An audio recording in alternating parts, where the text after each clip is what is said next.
Welcome to Corner of the Galaxy, the show that talks 100% LA Galaxy soccer. We're glad you could join us. Now it's time to sit back and relax as your hosts navigate through the twisting, turning, but never boring world of the five-time MLS Cup champion, LA Galaxy. Hello, everybody. Welcome to Corner of the Galaxy on cornerofthegalaxy.com, coming to you live from COG Studios on Thursday, June 13th, after an LA Galaxy Open Cup win against the last amateur team in the tournament over Orange County FC. Certainly going to talk a lot about that game. Also, the big news, I guess, this week is really the Galaxy player salaries coming out, so we're going to talk about that as well. And then just sort of get you updated on all the things that are happening with the LA Galaxy, including their next Open Cup draw, who they'll be playing, what happens after that game, if they do win it, who they could possibly face. So we have all that stuff lined up, ready to go for you tonight. Could also have a special guest calling in as well, and we're going to update you on what that could be, if and when that person calls in. And if not, we're going to tell you about something a little special going on within the greater Los Angeles area, I think I would call it. So a lot of fun stuff to get to. But before we do any of that, he's been sitting quietly, which is hard to do for him. He's all Portugaled out. Welcome back to the show, Eric, the Portuguese Hammer Vieira. Eric, what's up, buddy? Hey, I'm glad to be back for the UEFA Nations League recap week.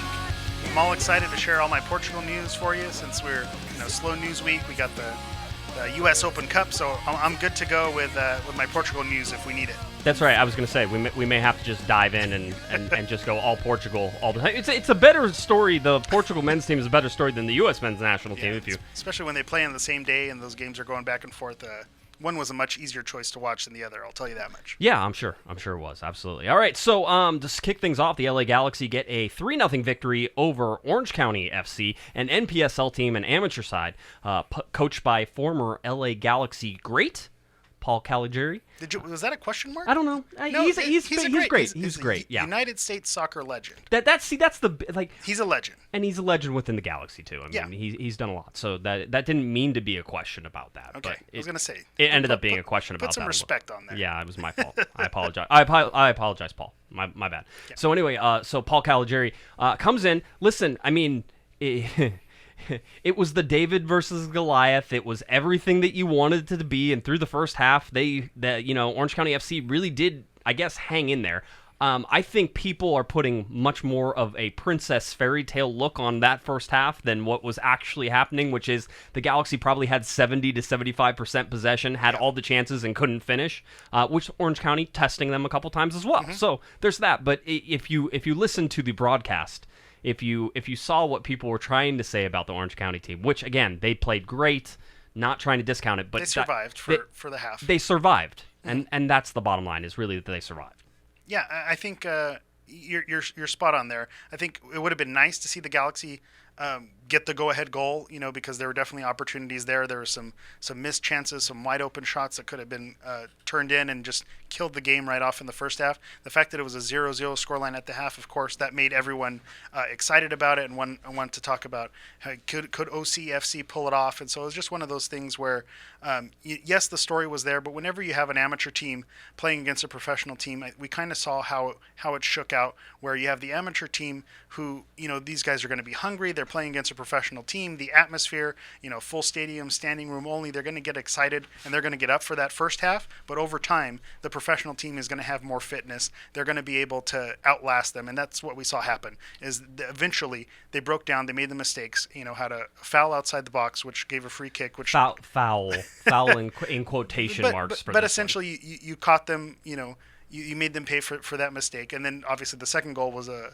heavy touch, right. Tired legs towards the end of it, and then they finished them off at the end. So I think that's just, yes, it's a great story, and you would have wanted, if you're a Galaxy fan, to see them put it away early, but they did their job. It was a very business-like performance. They went in, they did what they needed to do, they dominated the game, they had possession, they had the shots, and of course. OCFC, if they would have scored on one of those opportunities, or Bingham makes a mistake like he's done in previous games, and maybe it makes things interesting. But it was never in doubt. I don't think the Galaxy were ever in danger of losing that game. No, it didn't feel like they were ever in danger of losing the game. It didn't feel like there was ever, this sort of. It was more frustration from the Galaxy in the first half. Yes. Philip in the chat room says, Josh, would you have been happy if the Galaxy won 13-0? Would you have celebrated? Yes. Well, I did see someone mention something something that, Cuello didn't celebrate after the third goal. It's like, okay, are we really having this conversation? This is not a conversation. Josh, let's go over Josh's general life rule. Right. Scoring goals is hard. Celebrate every time. This is general life. This is in your life. If you have a goal that you have reached, you should celebrate that goal. I don't care if it's your first goal of the day or your 13th goal of the day. Celebrate the goal. But you've already scored 5. Keep it classy in terms of you don't taunt the person unless it's like your brother or something, and then totally taunt them. Like 13 is not enough. 21, that type of thing. I was going to say, as a sibling, I could relate to that. Yeah. So the 3-0 is a perfect score. Yeah. It's exactly what you wanted. The Galaxy got to run out a lineup that really was as first team heavy as they probably could go. Right. It's funny again. Whenever we do this too long, we start getting in each other's heads. I was going to say this was first team adjacent. It wasn't first team, but it was right up against the edge there. Yeah, David Bingham in goal. You had Julian Araujo returning from the U20 World Cup there with the U.S. Youth National Team. Or are they the men? I guess they're still the men in the baby U20s. Nats. The baby Nats. Affectionately known as the baby Nats. So back with the U20s, you had Dan Steres wearing the captain's armband. I'm sure that made some people angry because people hate Dan Steres, don't you know? We love Dan. I love Dan. Captain Dan. Captain Dan did just fine. Diego Polenta out there starting. Dave Romney getting the start. The general rule is if Dave Romney starts a game, Galaxy are going to win. It's going to be a shutout. And then if it's his birthday, you add to the goal margin. You keep racking him up. Joe Corona in there. Perry Kitchen getting a start as well. Favio Alvarez and Efrain Alvarez. So you had Alvarez squared in there. And then you had Chris Pontius and Ema Boateng as well. So Pontius playing up in that 9 role, really, that Zlatan plays in, everybody else sort of supporting. I think the real sort of highlight here is Alvarez and Alvarez. Yeah. Whether it's Efrain or whether it's Favio, for the most part, I thought both had very good games. I would say that both suffered severely from finishing issues. Yes. Because I think the team in general... Yeah, you could say that. Boateng had just finishing issues. Dan Steres afterwards, they said, "Hey, were you surprised that Efrain scored 2?" And he basically said, "Yeah, he should have scored 6." Yeah, and I don't know what it is about the track and field stadium. Like if Efrain's playing, we need to make sure he's on that stadium because that's where his comfort level is. This is the Efrain that we saw with G2. Scoring goals, looking comfortable, kind of. Causing havoc for the other team, and so I think it's good for him to get that confidence boost. Yes, he could have had 6, but you're not upset that he got 2. No. And I think are these technically his first team goals? Yes, they are his first senior team goals. Yeah. Same with Cuello as well. By the way, so Cuello scored the 90th minute goal there, and so that's his first senior team goal because not professional goals. Exactly. I think and not MLS goals, so it doesn't count toward that tally. Right. So we're still, hopefully this carries out. There's some carryover. You don't want to oversell it and say, well, Efrain scored 2. He should be starting. We should make this work. But you can make a case for it with Antuna gone and Dos Santos gone. You can make a case that Efrain could be making a difference in there in a starting role. Well, I think the big thing here is that if you want to sort of put an exclamation point on anything that Efrain did was that he created chances and then his set-piece goal is gorgeous. I mean, that's perfect. And that doesn't matter. That's the one goal I take out of this that I don't say, okay, that's a goal against any team in the world type thing. That's a goal. That's a set-piece. So that counts. If you're trying to take anything else from this game, because I saw people saying it, let's take this momentum and ride it. I'm like, what momentum? You beat an amateur team. Yeah. I mean, as much as you want to give them credit for being the David versus Goliath and getting to where they are, which you do, you tip your hat to them. This was a game the Galaxy win 3-0 comfortably, and they should, and that's fine, and you move on, and there's not much you learn from this. I mean, at least not for me, because the competition certainly isn't there. I mean, it was a choppy game. It was just to be expected. Anytime you play in the track and field stadium, it's going to be a choppy game. The USL, if you've never watched a USL game before, it's like that. It's choppy. It's sprint this way, sprint that way, sprint this way, back and forth. Classic G2 style game is what it looked like. It was, and you're talking about technically with Orange County FC is an MPSL team, which is even below USL. So I mean, all these things that you put in together, what do you learn from it? You learn that you got through that game, and you were lucky because it's an international break, and you basically could, as you say, a first team adjacent starting lineup. I wouldn't have been surprised. I knew they weren't going to do it because obviously we heard early in the week that they weren't going to do it. But I wouldn't have been surprised if Zlatan played in that game either. And it was really just because he was not he was not feeling 100%. It was one of those. He was no. And if he's not 100%, and again, we're dancing around it. You don't want to be disrespectful to OCFC, but it is what it is. It was almost like a preseason or a scrimmage type game.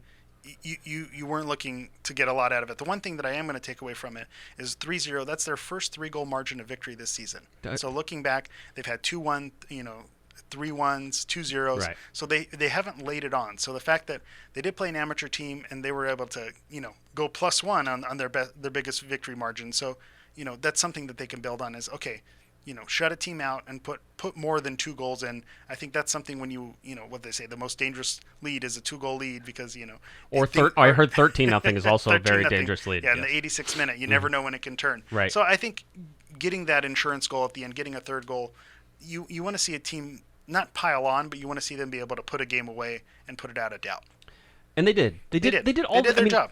I think people think that there's this giant gap, and I've never agreed that there's a giant gap. There's this giant gap between, really league, the USL and what you're seeing from the LA Galaxy. There can be. Yeah. There can be in terms of the upper level talent that is involved, right? But in terms of a team being able to sit back and bunker for 45 minutes, you can get a lot of teams that are able to have success stories. I think there are a lot of amateur teams where that's the game plan, and that's where you see them advance is they're able to hold, take in water and then eventually get a counter and that's what OCFC did against Las Vegas. They hung back and then they when they took their chances they capitalized on them. So no fault against them, but over a 90-minute stretch, the more talented team is just going to come out on top. And the better in shape team. Yeah, I mean, all that stuff. It's a fitness thing. It all came through. You could see it, and it wasn't something that was surprising. I think there were people talking with people at halftime. We were as ever at the track and field stadium. The reporters basically sit right at the bottom of the stand, so you can come up and talk to us. Yeah, the press box meetup is tight quarters. Yeah, I was gonna say there's no, you don't have to walk very far in order to do it. I just have to turn my chair around, which is fun. I always enjoy those games. But it was good. But people were concerned. They're like, oh, this is the same. This feels like Colorado, and feels I'm like new. Well, that's the hangover from losing to Colorado, losing to New England.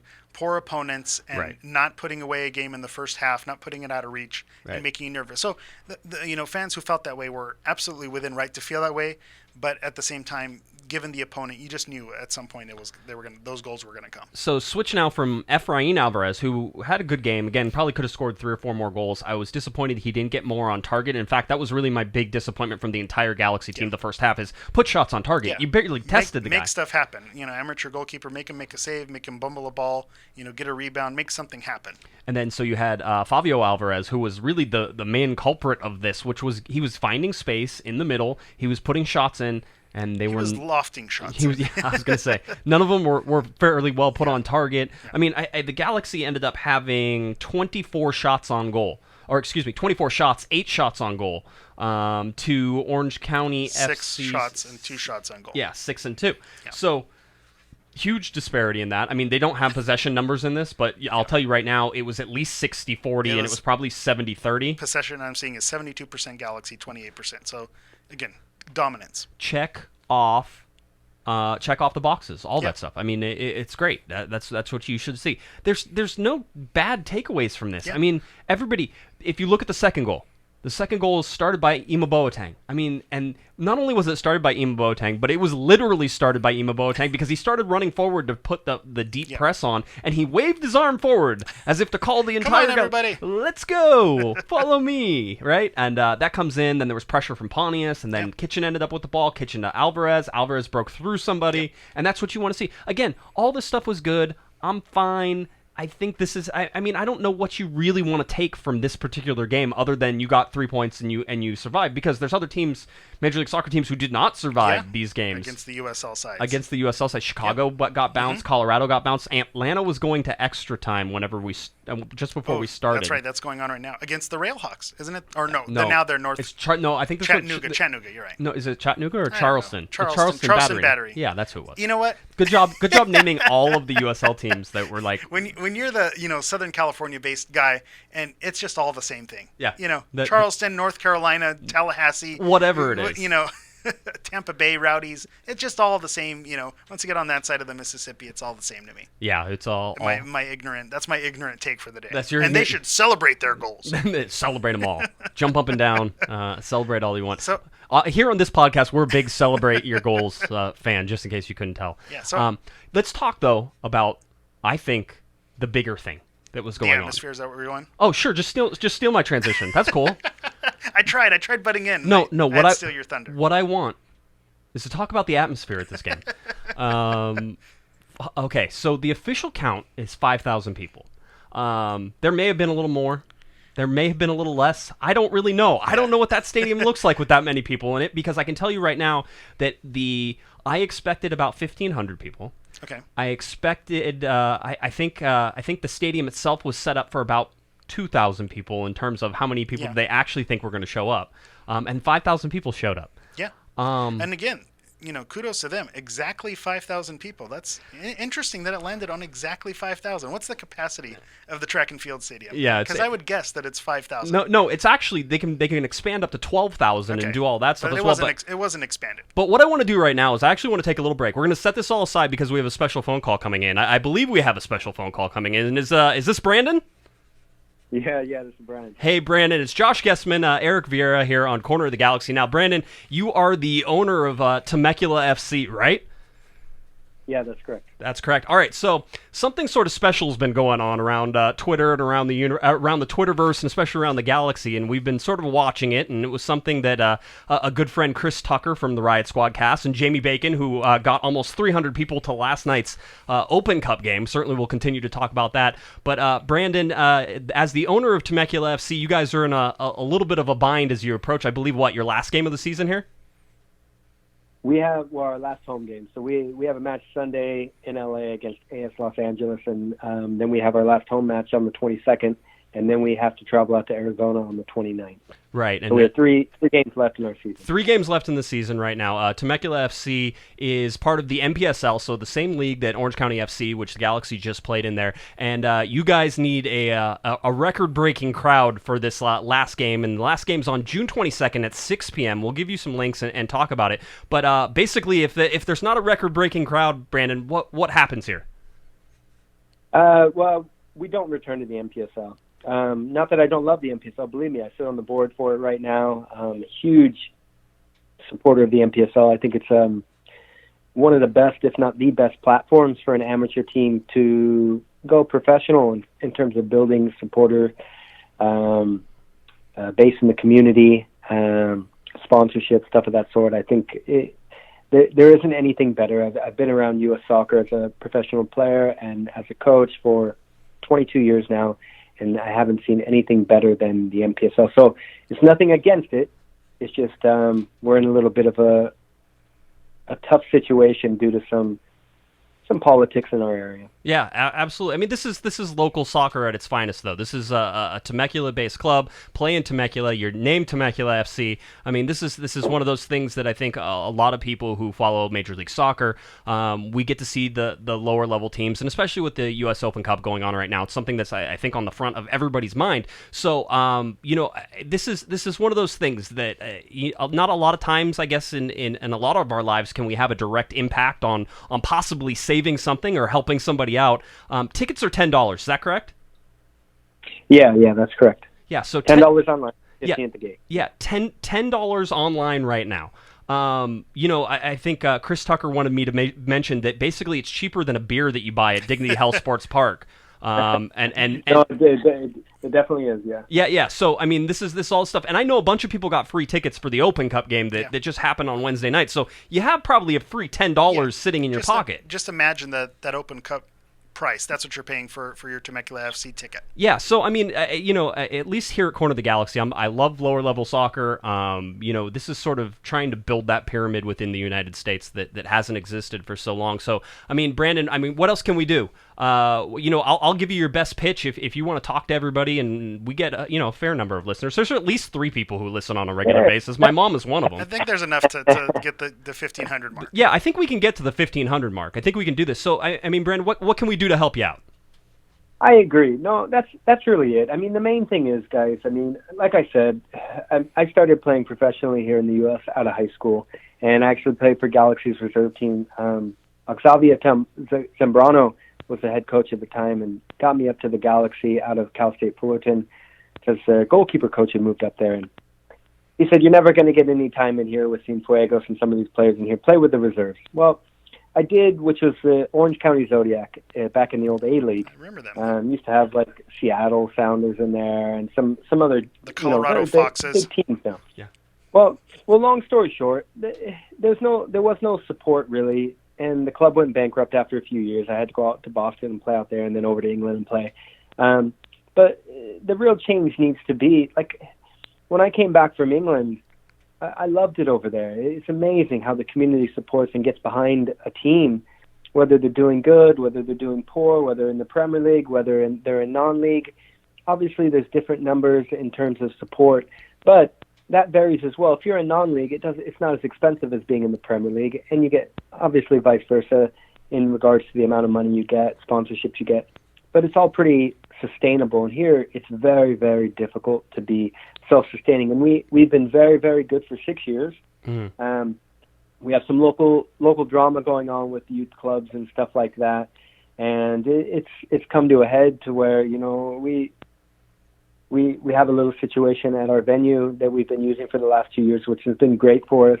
And I think a little bit, you know, unfortunately for California, it's a little soft, and the weather was a little cold this winter and spring, and we were down about, you know, 200 people per game, which you might not think is a lot of money, but for a non-league club, you're looking at around, you know, anywhere from $40 to $50 to $60,000 a year, and that's what funds a club.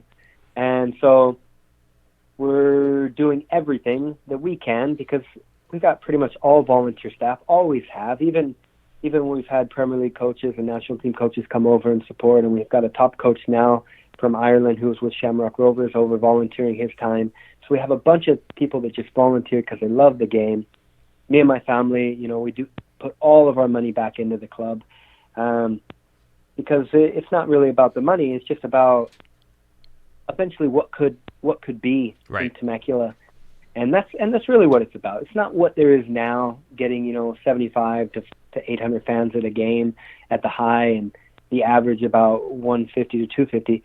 It's about, you know, there could be a regular 2,000. There could be a little stadium. There could be, you know, beer. There could be something that kids grow up seeing. I've got 2 kids that all they know is Temecula Football Club. They don't know my life any other way. So they draw little quail pictures all the time.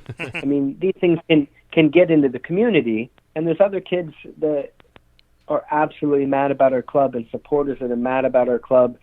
And if you ever see any videos or watch anything, the noise is crazy for the amount of fans we get. And it can grow, and they deserve better. I wish I could do better for them, but I don't have a lot of money. Right. And that's just the fact. Right. And we just need people to come together. We can sell these 1,500 tickets, and it doesn't solve the problem. I'm not going to lie to you. I mean, the issue is getting the community around it, starting to break down these barriers of local youth club politics and drama, and filling out the stadium. Right. I mean, that's a reality. Yeah, and you make a great point about this not solving the problem, but that not being a reason why you shouldn't support it. Because if you do get that 1,500 mark, creates a buzz around it. You say support your local team, and you do sell those 1,500 this game around.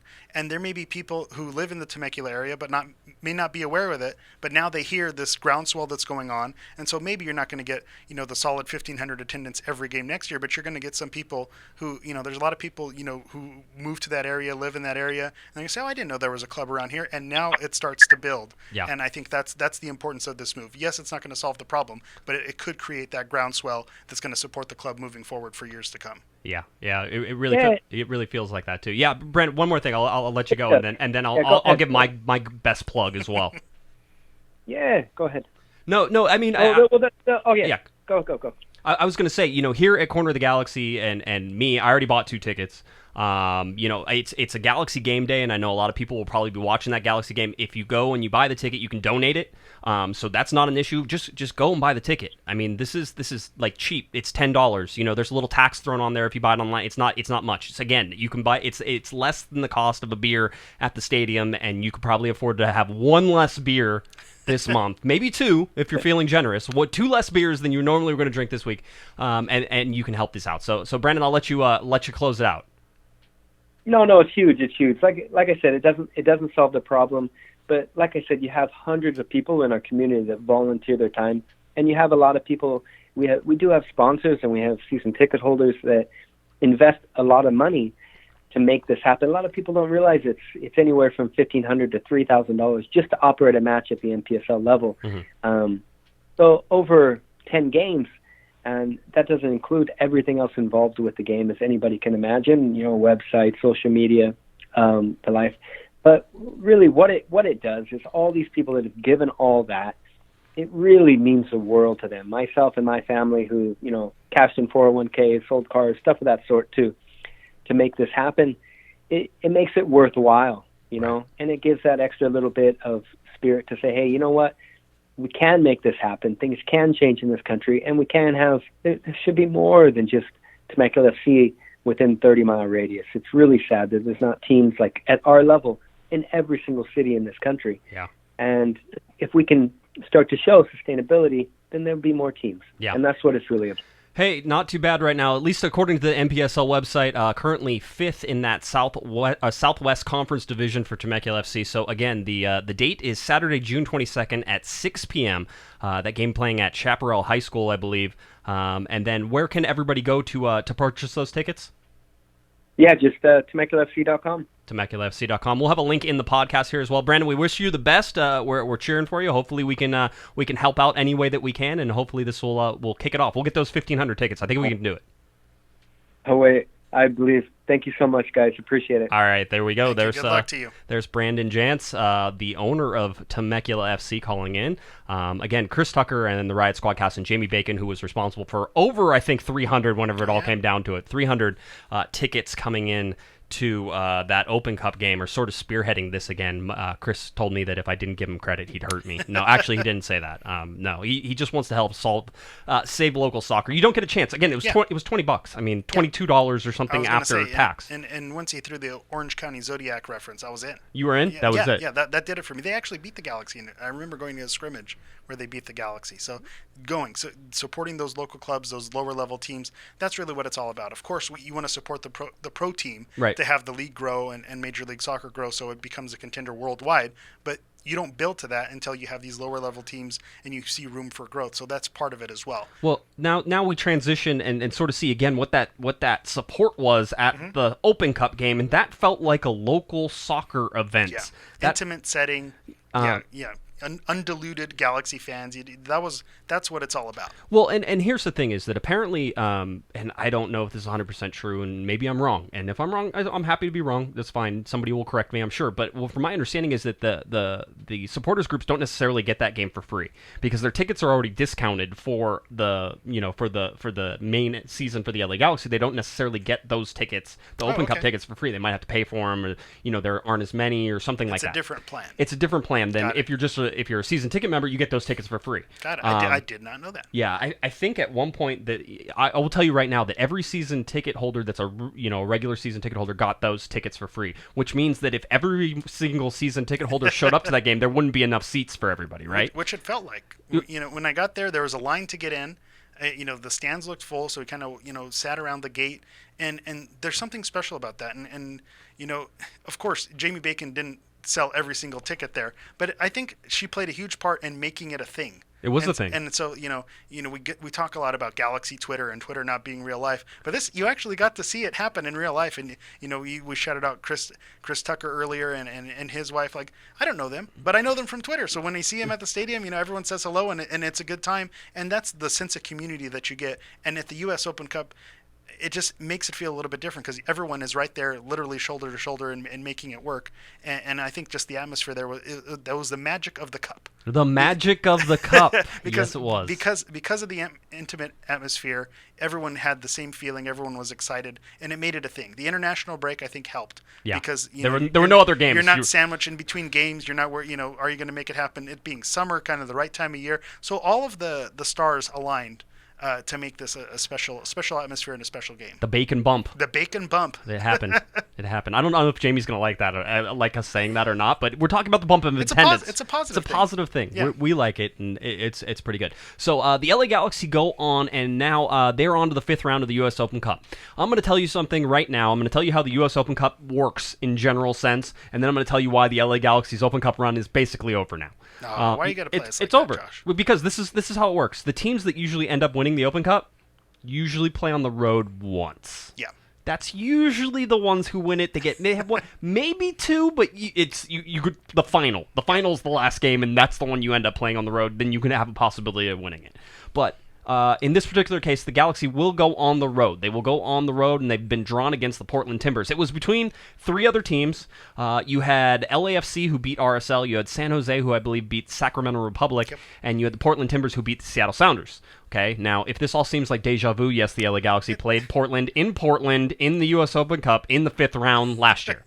Which, and I've heard that, well, someone mentioned that this is a boring competition, but that's part of it. Why you have these lower level teams is because you play against the local club. So it's going to happen, and I think that just helps build rivalries, because now you've drawn Portland for the last couple of years, and if that means anything to you, it maybe gives you a little bit of extra fire. But to your point about the away games, not only is this an away game, but if they win, if by chance they win, they're drawn into the away game if they make it into the next round anyway. Yeah, and that the other match is LAFC, who's hosting San Jose, and then LAFC will see how I already said it. Yeah, I know. There's no way San Jose is beating LAFC. They barely squeak by the Republic. Right.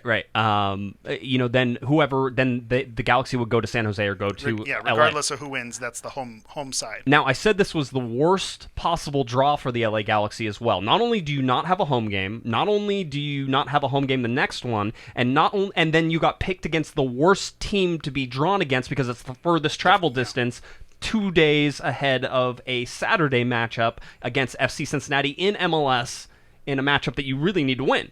Do you? Yeah. Because I can make the case for you need to be prioritizing the Portland game. That is 3 points that have been gifted to you by the soccer gods, because FC Cincinnati is a train wreck, even a train wreck at home. But can't you treat that like the U.S. Open Cup? Wouldn't you trot out your starting lineup adjacent lineup and still be able to handle things? And regardless of what lineup you put together against Portland, you're going to have tired legs anyway. Right. So why not put the emphasis there? You're still in second place. You're not going to drop. But you don't have to. You don't have to have tired legs against Cincinnati. You can start, a G2 team. You can basically loan a bunch of guys up. You can make sure you only have your 5 internationals. We're going to find out where they prioritize the U.S. Open Cup, because where do you prioritize it? Because I think it's a distraction right now. It can be a distraction, but we also mentioned it being an easy ticket to CONCACAF Champions League. And I think if that's something where Dennis Teclosa and Barros Schelotto have said that they want to be involved in these competitions to challenge themselves and put the Galaxy kind of back on top, this is an easy way to punch your ticket there. And so I think you can prioritize this, because FC Cincinnati's at the bottom of the table.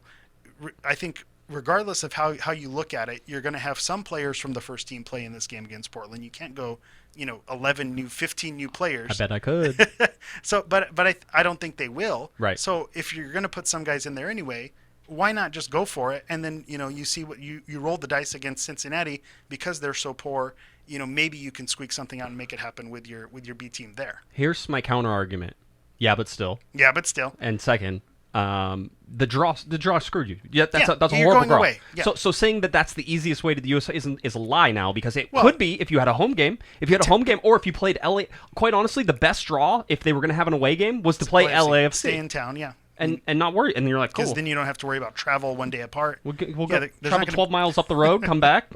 Way you go on the travel. Done. Yeah, it's like playing a home game. And you can say that, oh, no, you don't want to face LAFC because they're one of the better teams, especially remaining, but it's the better draw if you're going to go on the road. If you were going to get a home game here, I would be like, okay, now you're playing with fire, because really there's only 2 games left after that. So now that's what I'm saying. One of those could have been your away game, and you still would have been okay. But you got 2 away games here. Yeah, it's an uphill battle. So it's not easy anymore. But the likelihood could be if they win in Portland, then they have to play LAFC. But you just said that it's no travel. That could be a good thing. Yeah, but that's now you're still away, and you're playing. Like, if you're gonna have the away game, but isn't that who you want to play? Early. That's who you want to play in the competition. I think you want to have that feather in your cap. I think that people who think you should be playing the best teams all the time, like my dad's one of these guys who's like, no, you want to play the best team all the time. It's like, no, you don't. You want to play the really bad teams. I'm with you, and I'm wearing my Portugal jersey, so I could tell you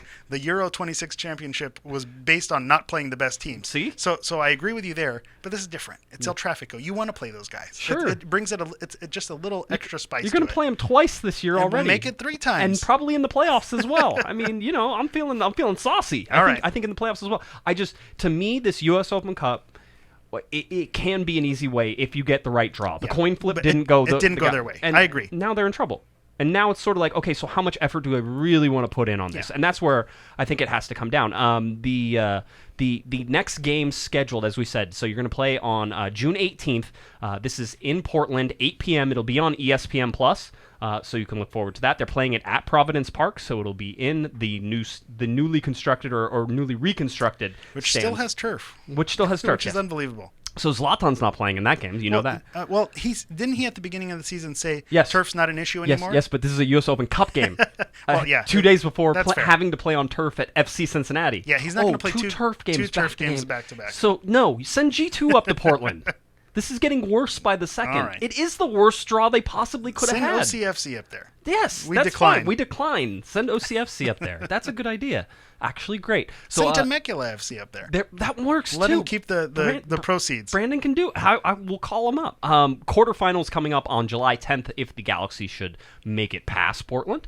And then that means that you would then go like July 10th and have a whole bunch of there's Which imagine July 10th, and then you cross town, and then July 19th they cross back.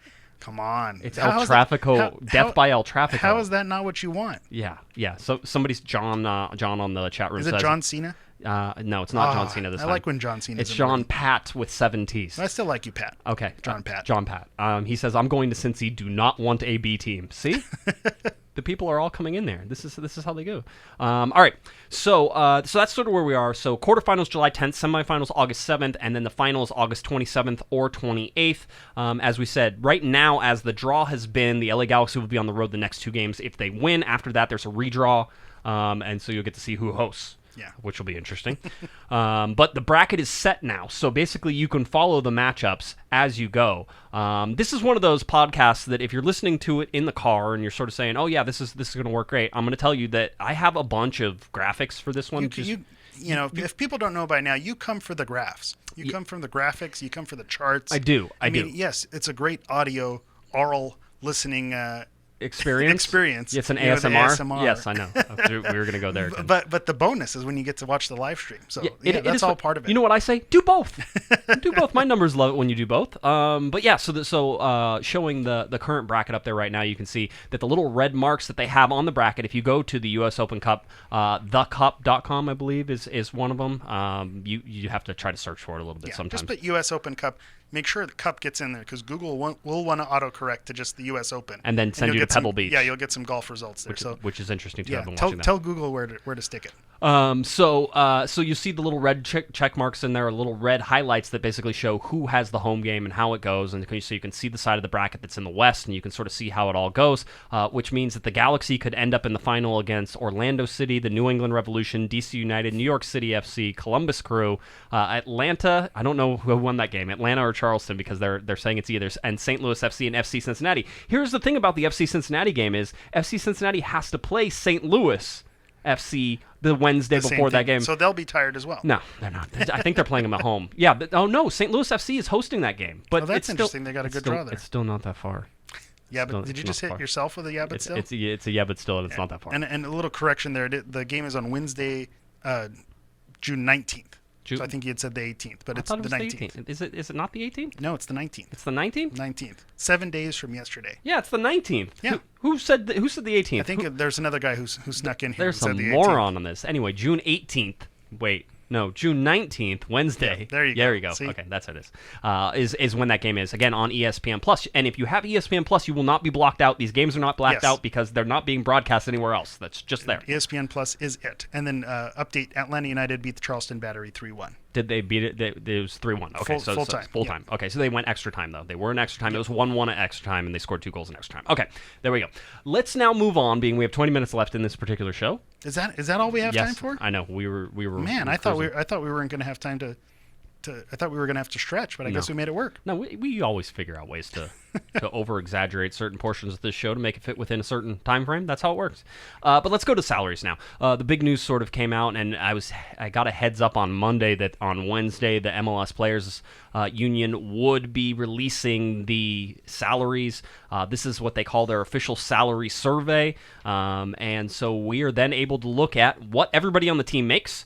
how much they make, how much of a raise they got, if you're lucky enough and track all that stuff like me, and then sort of see, how that all fits in with the rest of the league. So what we're going to do is we're going to break down some of this stuff. We're going to talk about some of the players, and just sort of the things that make you go, perhaps, whenever you look at them, and just the highlights of this stuff. We're going to have an article eventually on Corner of the Galaxy where I go chart crazy and put all my charts there, and so that way you can see all that stuff. But this is really, just our first chance. Now, here is the thing, and I always have to caveat this before we start.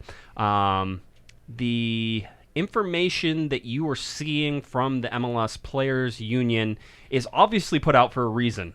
Right, and it's that way they can almost shame MLS into giving more money because you get to see what some of these players are making. Yeah, right? If you go to the Players Union website, you actually see graphics that they're pushing. So they are pushing a narrative there.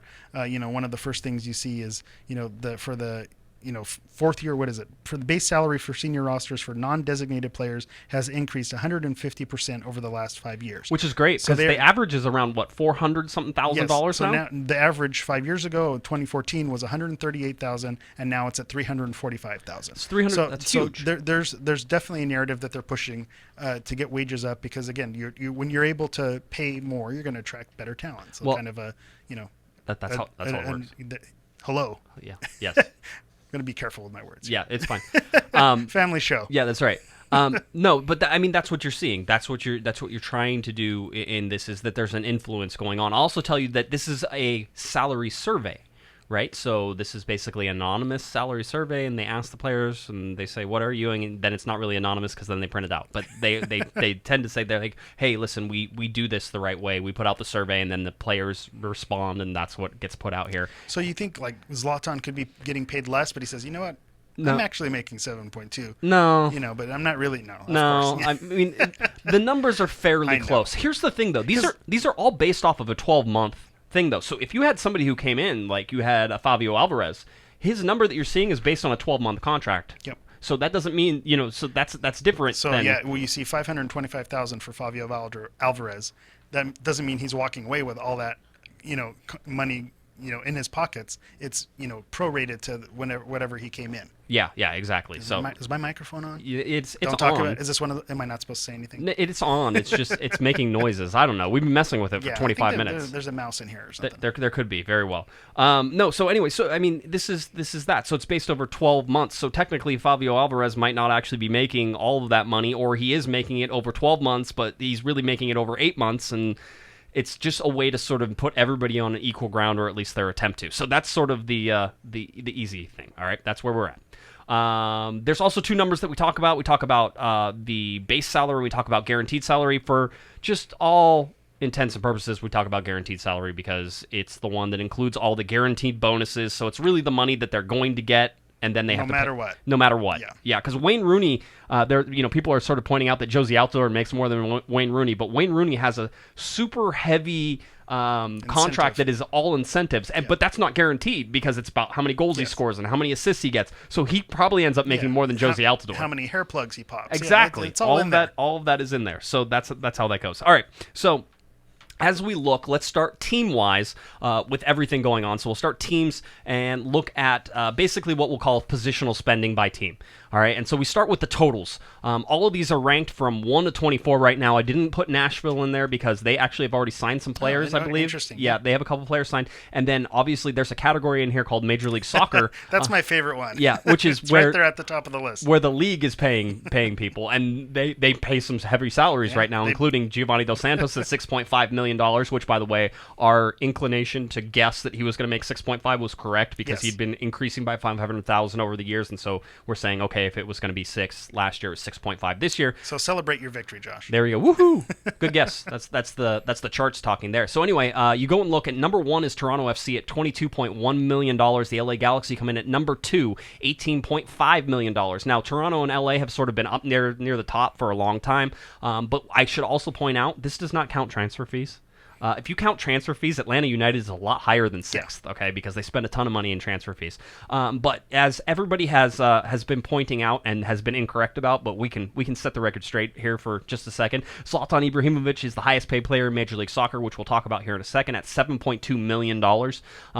And the Houston Dynamo have a total team budget of $7.6 million. All right, Zlatan does not make more than the entire Houston Dynamo. I'm sure they use base salary whenever they did that just to make the joke, but it's 7.6. It's close. Well, you can trot out Zlatan Ibrahimovic and Perry Kitchen. Right. And you're equal with the Houston Dynamo right there. And then you play the entire 30-man roster for Houston. Yeah.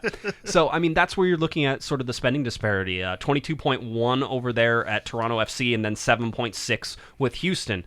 So that's where the LA Galaxy sit in terms of overall league spending. 3 is the Chicago Fire, which is interesting because they're still a fire. Dumpster fire? A dumpster fire. Yes. Well done. Uh-huh. Yeah, but you see the players that they've brought in, and it's... You know that those players are going to command a high salary. You know, whether you can argue whether it's worth it or not, but I can see why they're up here. Yeah, it certainly says that. So then you have the LAFC at $14.4 million, Sporting Kansas City at $13, Atlanta United at $12.6, Seattle Sounders at $12.6, Montreal Impact at $12.1. It goes 11, 11, 11, 10, 10, 10, 9, 9, 9. Basically, you get down to the bottom there. The New York Red Bulls, $8.3 million. Where's Philadelphia Union? Because that's one everybody's sort of pointing out. They're with the 18th. Yeah, 18th there, 8.9. So doing very well, top of the Eastern Conference. Considering how the New York Red Bulls did last season and where Philadelphia is sitting right now, it is interesting. All right, now let's go to positional spending. Let's go to figure out who has the most in terms of forwards. So we start with forwards. Guess who?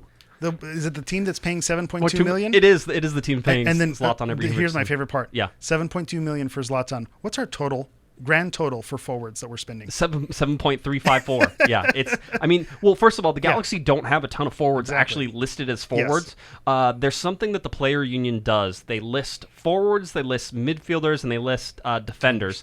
And then in this midfield category, they have MFs, which is midfield forward. Which my brain went somewhere else. Exactly. And they also do MDs, which is midfield defense. Well, I just take all of those off, and they're just all Ms. They're midfield as far as I'm concerned. That Perry Kitchen was an MD. Yeah.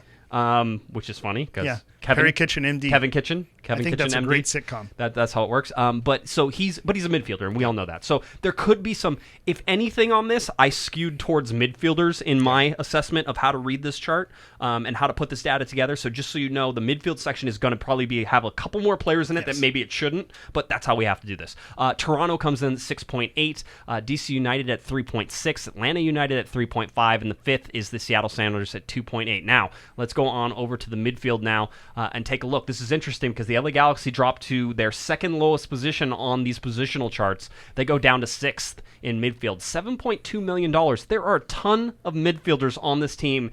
And so whenever we're going to go over some of the team numbers here, these are actually where I think the good signings, the value. It's the value is right here in the midfield. Certainly is there because it's not on the defense. Yeah. But that's what has to do mostly with one person. And your marquee money, your high bills are not going to that midfield. Yeah. It's been a fun one.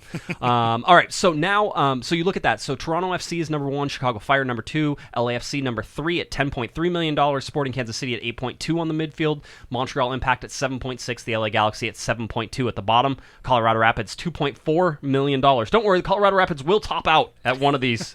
They will be first in the league, I guarantee you, in one of these categories. I think you can probably guess which one it is, but let's go to the defense first. The LA Galaxy returned to the top. If you remember, after the 2018 second salary list, the Galaxy actually dropped, I think, to number 2 or number 3 on the defensive side as people had added defensive reinforcements in the middle of the year, and it pumped up the defensive numbers to take the Galaxy out of the highest paid defense in Major League Soccer. What we have then, once again, is the LA Galaxy being the highest paid defense in Major League Soccer. And we've brought in more on the higher end paid defenders, and so of course that's going to skew it. If we were already close to the top with the players we had, signing the Pipo and signing Polenta, that's going to send us straight to the top of the list in the defender category. Yeah. Let's see. Defense, $3.4 million. Again, Jorgen Skjelvik takes up $1 million of that. That's really where all this is coming to. Jorgs. Yeah, and now we go into the goalkeepers. Again, I told you Colorado would top out somewhere. Colorado, number 1 in goalkeeping, $2.6 million. Atlanta United is second. They pay $910,000. So $2.6 million, and that's all Tim Howard. Tim Howard and Brad Guzan. Yeah, there's a lot of things. So people were then complaining about how much David Bingham was making, and then I looked at this chart. The LA Galaxy fit in at number 16. Number 16 on the goalkeeping chart. So what they're getting to be spending only that amount on goalkeepers. You're saying it's a value pick. It's a value pick. You don't have to like it, but for what you're paying, it's a value pick. Listen, it's not the Cocoa Puffs. It's it's the chocolate circles Stater Brothers brand. It's going to fill you up. It's not the same. You're not going to tell your friends that you're having it. But it'll get you there. All right, and then real quickly, just the top 25 highest paid players in Major League Soccer. I just wanted to highlight this. Zlatan Ibrahimovic does top that list at $7.2 million. There are technically 4 players in the top 25 because Giovanni Dos Santos is the second highest paid player, but of course he's under Major League Soccer and not under the LA Galaxy salary cap. So his $6.5 million being paid by the LA Galaxy, but not technically attributed to their roster. So that's how that goes. You also have Jonathan Dos Santos, who comes in at number 21, making $2 million, tied with Maxi Morales. And then you have Roman Alessandrini making 1.8 at the number 25 spot exactly. Some of these have them in different positions. Some of these guys make exactly the same, and it's sort of almost on alphabetical order whenever you really get down to it. That's where Alessandrini, the A's, that's where that finally comes into play. Yeah, that's it. Yeah, exactly. He wins that. He got 25 instead of 26 because of that. So that's where we went. But now we go over the LA Galaxy roster. I think for me, the biggest deals that I sort of wanted to look at is that the spending is up for the LA Galaxy on a total basis. So in 2018, the guaranteed salary was $17.5 million, 17.507 if you're paying attention. 2019, the guaranteed salary is $18.5 million, so up $1 million. And that's after giving Zlatan Ibrahimovic the largest raise out of anybody, which is $5.7 million raise. I was going to say spending is up, but it's not outrageous. No, it seems like it's all within reason. They did a bunch of things. Obviously, the sale of Ola Kamara helps them sort of offset some of that stuff as well. So you're basically looking at a 5.75 increase in spending for the LA Galaxy right now. The base salary, if we're looking, so I tracked base salaries back to 2015 because that's what I was tracking at the time before I tracked guaranteed salaries. So I have a chart that I just sort of keep updating. Outside of 2015, this is the second highest spending that the LA Galaxy have had, basically the payroll since 2015. So 2015 was higher. 2019 is just right underneath it. So you're almost back to the 2015 levels, which had Steven Gerrard. Well, I was going to say it's coming off an MLS Cup, so of course those players are going to bump up in salary when they renegotiate there. So 2015, it being one of the highest, does make sense. And then Zlatan coming back for a second year after basically getting him on a bargain, you're going to expect to spend lots of money, and of course that's going to throw the grand total. It's going to skew it high. Yeah, it certainly sees that. So that's where you're at in terms of the base salary and where that goes. Now you go into the individual players. We talked about Zlatan Ibrahimovic getting the highest increase in salary, $5.7 million, up from his 1.5 to 7.2. Skjelvik got a $66,000 increase.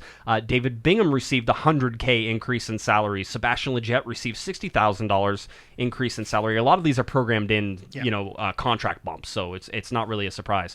A lot of these don't take into account performance. Yeah, it's the yearly increase. It's just the yearly increases, but they're still there. Rolf Felcher is one of the few players who took a decrease. In fact, one of the only ones that was with the Galaxy previously that actually took a decrease, and he took $27,350 less than he did. And remember, they actually didn't pick up his option, and we're going to release him, but really it's almost like renegotiate. The way they negotiated, I'm sure part of the sale was you were injured this time, so it's it's kind of, you give us a little bit, we'll give you a little bit, and it kind of worked itself out. Yeah. Let's see. Ema Boateng received $55,000 increase. Dave Romney, $44K increase. Matt Lampson technically took a $37,000 pay cut from what he was making. Was he with Columbus? Minnesota. Yeah, Minnesota. Thank you.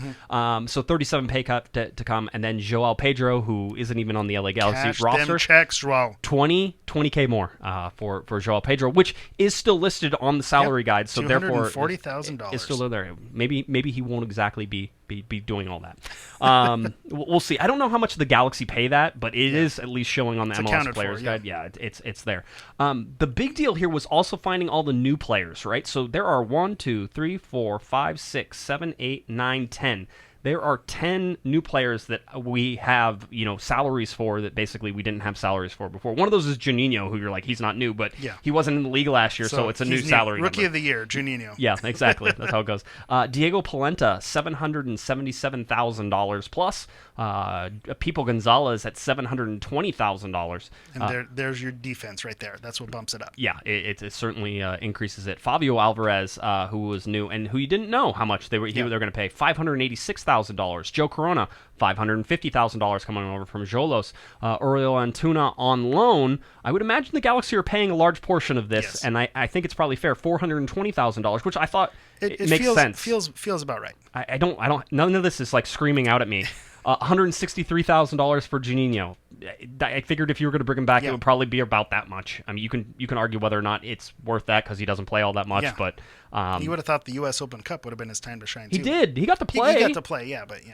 But still. He's fourth string. First team adjacent. First team adjacent. That's how he is.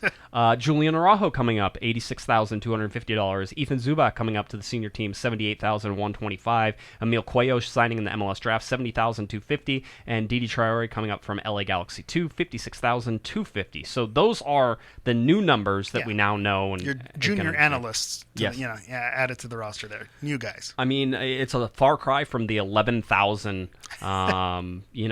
It's one of those crazy ones. So, all this stuff is sort of taken into account. We talked about sort of the overpaid. Everybody agrees Jorgen Skjelvik at $1 million is a lot of money. It's actually $1,666,000. I was going to say, it went from $900,000 to $1 million, and then when you factor in the total compensation, that one stings a little bit. Who stands out here? Who's your best value? Dan Stairs.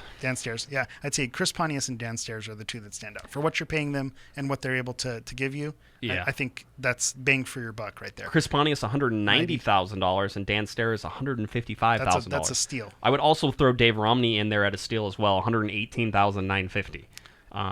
Okay. He backs up every position. And he's the shutout machine.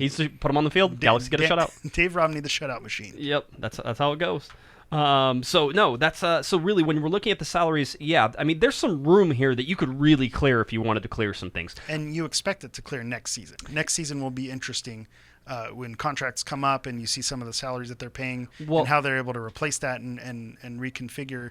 That I think this is something that next year will make it interesting because a lot of these salaries, Skjelvik, Kitchen, these are all things that we knew coming into the season that were going to be around the range that they were getting last season. Yeah, and it is. I mean, you look at Skjelvik at $1 million. You look at Kitchen, as you said, at $450,000 or $474, almost $475 really, $475,000. I mean, depending on how Perry Kitchen plays this year, will depend on whether or not he might be worth. Maybe he's worth it at $275. Maybe he's worth it at $300. But the number always matters. And who else? Yeah, who else is offering? Domestic player. Yeah. I mean, this is, again, you're going to have to start. The Galaxy are so heavy on internationals right now. And especially, when we're bringing in the entire, Argentine league, we're going to need some American players at some point. Yeah, so I saw the big groaning again was David Bingham was one of those. And for me, I'm not complaining. $375,000. He got a $100,000 pay raise. Again, not performance-based. I was saying, not based on the New England game. Not based on the New England game. And he had a big mistake in the Orange County FC game there towards the end. He also got cheap-shotted in that game. I forgot to talk about that. The scuffle, yeah. There was a scuffle at the end of that. Talking to Dan Stairs afterwards, he goes, "That guy knows what he's doing. It was a cheap shot. There was nothing to that. Like, there was no reason for that and the whole thing." So I tip my hat to Orange County FC for everything except for that right there. It was. And I think that's when you play an amateur side. I don't want to say that's what you expect, but you're losing 3-0. You're never going to see these guys again. You almost kind of expect it to get out of hand when you're playing against someone who they have nothing to lose. So of course they're going to take a cheap shot at a first team goalie if they get it, if the opening's there. And so you don't want to give them credit for that, but at the same time it's not totally out of the realm of possibility considering the circumstance. Yeah, it'll be an interesting thing to see. This is always let's see. The players follow this. The players follow this. I can tell you that the players follow this. You think it's going to affect my Instagram stories? You think, I'm sure. Who's taking who out to dinner? Who's driving who? Now that they know this, they might look at each other a little funny on the next road trip. No, it could. I mean, I think that's all part of it. Yeah. I think it's about looking around the league and seeing guys in your position and seeing seeing how much they're making and being like, well, how is that guy making more? I mean, that's I there. torched that guy. Yeah. I torched that. I'm so much better than that guy. I mean, there has to be a whole bunch of stuff that's sort of put into this, and as it goes, it's really interesting to see how that comes in, how the Galaxy sort of take this information in, and then to see what changes happen in the middle of the summer as well, because this changes whenever they come in and they release it again in the second part. I think it's either the end of August or beginning of September. They release the second one, which is all the guys who came in the summer transfer window and any changes that have happened in that, and you can see this roster morph. Yep. It absolutely gives us no inclination whatsoever of where they are against the salary cap, how much tam and jam they have. Nothing. Yeah, those are this is great, and it's interesting to see it. I would like to see someone run the numbers without DPs just to see if someone could figure out how that fits in with the salary cap and tam and jam. It's so hard because again you go tam and jam and it's like I don't know which part of it and if they traded for 400,000 here and gave away 50,000 there, it's a floating scale for every team. And so that's what makes it tricky to follow. But I think that's intentional, from the league's perspective, because that way they get to kind of play with this how they want. So I'm of two minds now. I'm of two minds, and really the mind now is that I get a lot of weight, and there's a lot of weight behind what I do because I understand a lot of the MLS rules and maybe better than some other people, only because I stupidly read them all the time and go over it. I mean, it's just ridiculous. But you should celebrate that. Yeah, celebrate it 13 times. So I mean that's one of those things. But I'm reaching a point where I'm like, okay, so raise the salary cap, like quadruple it, get it up to $16 or $17 million, get rid of general allocation money, get rid of targeted allocation money, still have 3 designated players, and now game on. Yeah, go do it. Because you look at this, the LA Galaxy have a real roster, what they're actually paying of $18.5 million. Yeah, I think if you look at clubs, in the region, that's not far off, and especially when you go into South American countries and you see what when we're able to bring in players from Argentina and players from Uruguay, you look at what they're making in those countries, and we're MLS on that end of it, they're getting there. But I think what you just explained, having just one general fund, having a salary cap, and then putting the DPs outside of that, I think that's where they're heading. I think they need to. Yeah, and I think everyone sees the writing on the wall, and that's the direction they're going. It's just this is where they're at right now because of mechanisms and different things going on. But I think it'd be smart for them to move in that direction, and it seems like at some point it's going to get there. Let's go to injuries now. We're done. Good with salaries? You good? I know. I'm good with the salaries. I mean, we could talk about it for a while. Yeah, I know. Yeah. It's just Didi one of those Traore, things. someone buy that guy. Take him out to lunch. Yeah, but it's a long way from the days where the guys were like the league minimum was $11,000. I mean, at least that was back when they rode horses to practice. I mean, you can't live in LA on $56,000. That's what I'm saying. But let's get the guy in and out every once in a while. That's probably a good idea. Or where's the French cuisine? Let's get you a little update on injuries. Saw Sebastian Lletget. I don't know if everybody else saw him, but he was walking around outside the gate there at the Open Cup game. Said hi to some fans and sort of stayed off to the side and tried to hide a little bit there. That's always funny.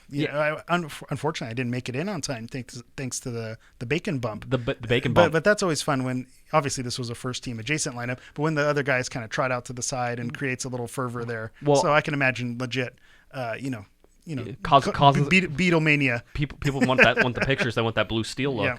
I'll tell you that Dennis DeCloso, Jovan Karofsky, the whole gang was Chris there. Klein were sitting up in the stands with the rest of the fans. Man of the people. All men of the people. Yes, that's what they are.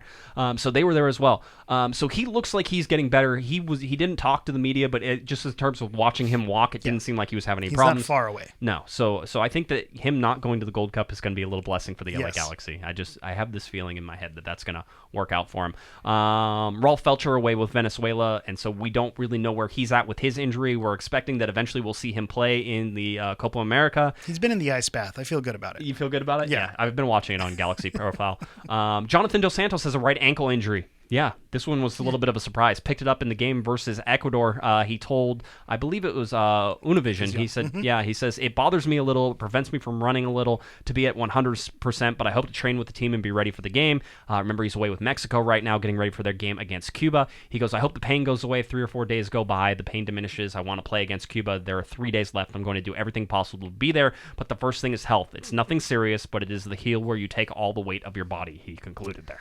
Yeah, and that's something, that we were worried about with Jonathan leaving, is because he's had these little nagging injuries here and there, and going and instead of getting rest, continuing to add more minutes to his workload. So that is something to monitor. If you are, looking for him to contribute when he comes back, which I think we all are, you want to monitor those Mexico games and see how his health is at the end of them. No real change in the standings. We can probably save that for another time. The LA Galaxy schedule coming up. Just add obviously the June 19th game against Orange County. That was last night. Portland, Orange County. Portland Timbers. That's who they are. Portland, and then of course the game away Saturday to FC Cincinnati. Then away Saturday, June 29th to the San Jose Earthquakes. I'm supposed to be at that Stanford. game. Yeah, I will be there. Yeah, apparently. Congrats. Yes, it'll be good times had by all.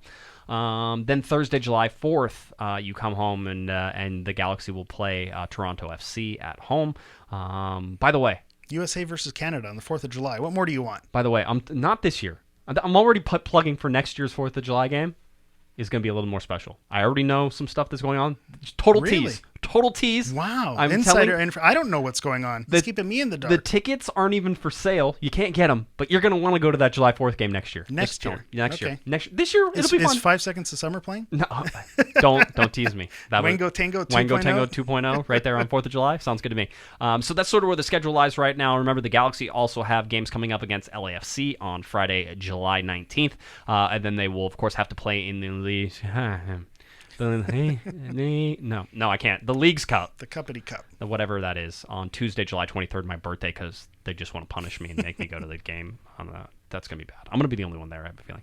And then you and 20,000 Cholos fans. That'll happen as well. Yeah, Saturday, July 27th is the game against the Portland Timbers away. So yep. I think I might be going to that one. Yeah, really? Yeah, I think I'm going to have Portland away on the calendar. Look at you. I like it. So anyway, so that's sort of where we sit with the LA Galaxy. Again, no game this weekend. As far as the training schedule goes, if you were looking for the team, they are training they're not training on Friday. They actually have it off. So they trained on Thursday, probably a little regen session after the game. They will train on Saturday, they will train on Sunday, and they will train on Monday, and then we get a new schedule whenever it comes out. I imagine that they will then on Tuesday fly up to Portland, play that game, probably fly back from Portland. I don't know. That's going to be the interesting. Are they going to go from Portland to Cincinnati? No, I think you come. I think you come back because it's all in the same time zone. Yeah, you got to wash the jerseys. That's what it is. Raul has to do the laundry. All right, so. No, those guys do a great job with all that stuff and getting the team around. So we should find out more on the travel schedule and how it goes. All right. Let's see. Anything else you want to get to? We did it. That was it? Hour 5. Wow. We're professionals or something. Pros, yeah. Want to again reiterate, we had Brandon Jantz, the owner of Temecula FC, on the podcast. Great that he could stop by and give us a call. If you want to support Temecula FC, if you want to try to buy one of their 1,500 tickets they need to sell. You can play the role in saving a club. You can. You can save a local soccer club. And it costs you $20. Listen, I mean, honestly, if you're going to go out and buy, as my good friend Chris Tucker said, if you're going to go out and buy that Madrid jersey for $150, how about you just buy 15 tickets for this thing? You don't have to go. I'm not asking you to go. All right, I'm not. And because it's on a Galaxy game day. And I'm gonna argue against you there. There are a lot of fans who travel, from Temecula, and maybe they didn't know that this was going on. Go to the game. They should show go. up. Yeah, show. Yeah. I'm all for that. I'm just saying. But you don't have to. I'm not gonna go. Okay, you don't need to on my castle. You don't need to big time us here. well, like the whole thing is, I'm sure people initially think like I'm not buying tickets to a game I'm not going to. It's like, but they're $10. All right, so buy the ticket, and then if you give it to somebody, that's great. You can actually contact Temecula FC. Yeah, they'll redistribute. They'll Jamie Bacon it. They'll Jamie Bacon it. They'll redistribute them for it. They'll bacon bump it. They're looking for the bacon bump out in Temecula FC. All right, that's what they're trying to do. And so I think you can help them out, and I think our listeners here can help them out. I'll put a link in the podcast description itself. So just go there, click on it, buy a couple tickets, call it a day. It's that simple. I mean, really, you can skip McDonald's, for a couple days. You don't need it. I could definitely skip McDonald's for a couple days. I'll tell you that. The morning, the breakfast. It's too good. It gets me. The McGriddles. No. It's the bacon, egg, and cheese biscuits. I'm just... All right, that's good too. Okay. All yeah. right, moving on. Now I'm hungry. All Yep, right, we should after go. show, let's go. All Wrap right. it up. We're going to McDonald's. Let's see. I'm trying to think if there's anything else. No, that's it. We'll have another show. It'll probably be me on Monday. There may not be a Monday show, but I have a feeling there will be because I'll want to preview that Open Cup game. So let's just call it. There's going to be a Monday show. Why not? It's your chance to do the preview. Oh, yeah. All by myself with nobody there. It'll be great. Kevin's still in France covering the Women's World Cup, which has been a ton of fun to watch, and I've been watching a whole bunch of that. So make sure you can do that as well. The LA Galaxy actually hosting some viewing parties for that. And so the Gold Cup coming up as well. So all of that is awesome. Okay. Please go out there. Again, Temecula FC, $10, get you there. Eric, anything else? You good? That's it. I'm good to go. All right, talk. Go for it. Tell people where they can find you or something. I don't know. Again, a consummate pro. Yeah. You can find me on Twitter at GSHammer. You can also hear me on the Guys in Shorts podcast. You can find them at Guys in Shorts Pod. We also had our friends from the Kings Realm join us at the U.S. Open Cup. So they have a listen now that the Stanley Cup is over. So go listen to them at Kings Realm Pod. And of course, on Instagram, you could always find me following your favorite LA Galaxy players. That's at Galaxy Profile. That's Galaxy Profoul. All right. If you're looking for me on Twitter, it's at JGuesman, JGUESMANN, at Galaxy Podcast. Head on over to cornerofthegalaxy.com for all of our articles. Our game recap is there. You can catch our podcast. And again, we'll have a link to the podcast for Temecula FC. You can help save a club. Do it. $10. You got it. This is good. This will make you feel good. Fill you with lots of warm thoughts. You'll get some good karma points. All this stuff is good for you. All right. Let's see. I think that about does it for Eric, the Portuguese Hammer Vieira. I'm Josh Guesman. You've been listening to Corner of the Galaxy on cornerofthegalaxy.com. Have a great one, everybody. You've been listening to the Corner of the Galaxy podcast on cornerofthegalaxy.com. You can follow the show on Twitter and Instagram at Galaxy Podcast. And be sure to check out and subscribe to iTunes, Stitcher, and Facebook by searching for Corner of the Galaxy. And for all of your independent LA Galaxy news, discussion, and entertainment, including this podcast, head on over to cornerofthegalaxy.com. Fans, thanks for listening. We ask that you be kind and courteous to your neighbors as you leave the podcast. We thank you for joining us and look forward to seeing you again. Until then, I'm Michael Araujo, and on behalf of the entire Corner of the Galaxy crew, goodbye, everybody.